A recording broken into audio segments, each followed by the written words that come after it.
What's up, YouTube? Dork. Hey everybody, thanks for watching. Today we are out at a summer camp in Texas, which has a Western Street facade, and we're going to be redoing two of their new buildings, a general store and a candy shop. So get ready to see this awesome transformation. Thanks for watching.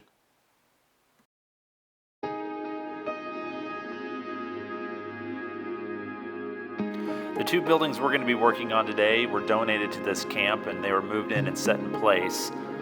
As you can see, we've already done the tops of them and the sides, but the fronts still needed a little bit of work.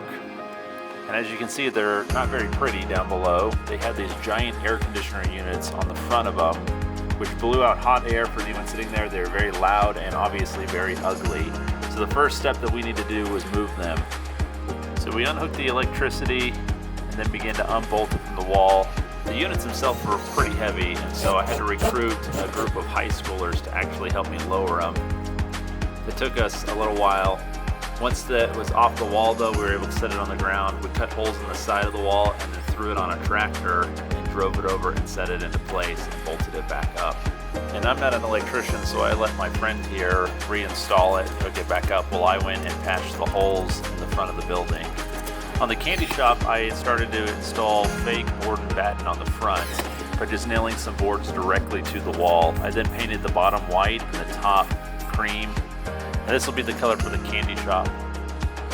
The general store we painted green with the black trim, and I left my wife to finish the touch-up work on the trim while I went over to the candy shop and hung some box windows that we had made.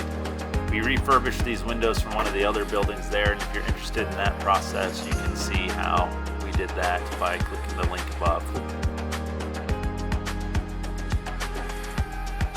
Next, I started to build some swinging saloon doors for the general store. These will be fake doors that'll sit on the wall. It'll give it the impression of a saloon door, although you won't be able to open and close the doors. We'll paint the wall behind it black so it looks like you can go in, but in actuality, they'll just be stuck on the wall. Once I had the frame of my door cut out, I went over and measured some fence pickets and cut them all to the same size so that I could just line them up behind the doors.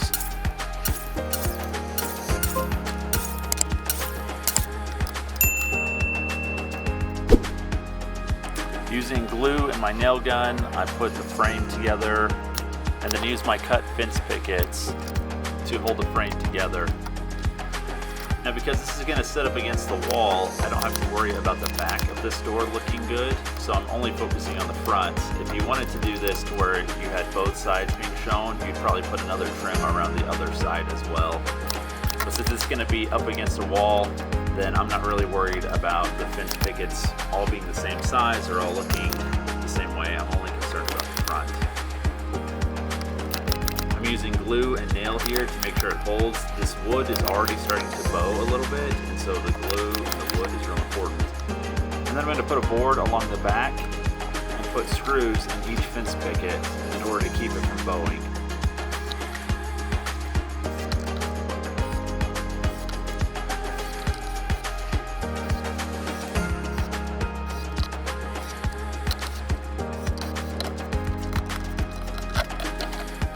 Once that was done, I put a small trim piece on the inside between the frame and the fence pickets and painted the whole thing brown.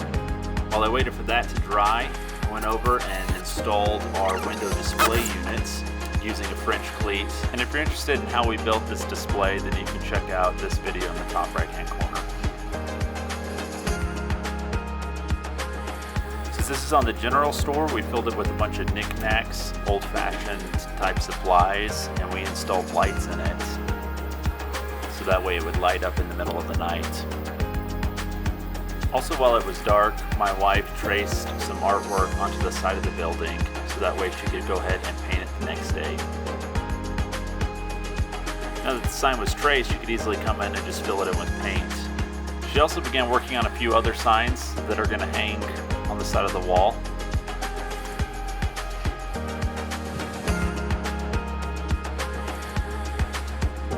Now while she was finishing those up, I went back over to install the saloon doors. And I started by mounting the doors to the wall. I installed a basic frame around the door, just using some 1x6s. I screwed them straight to the wall and then painted painted them the same color brown that I have on the frame around the saloon doors.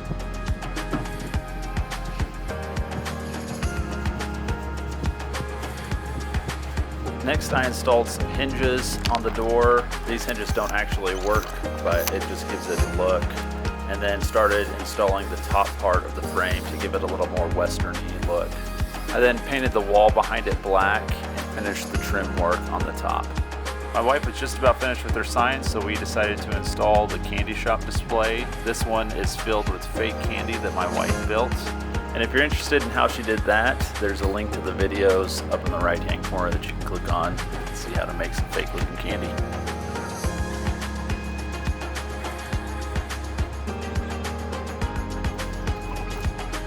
After making sure that all of the candy was displayed exactly how we liked it, it was time to get the approval from some of the campers at this camp.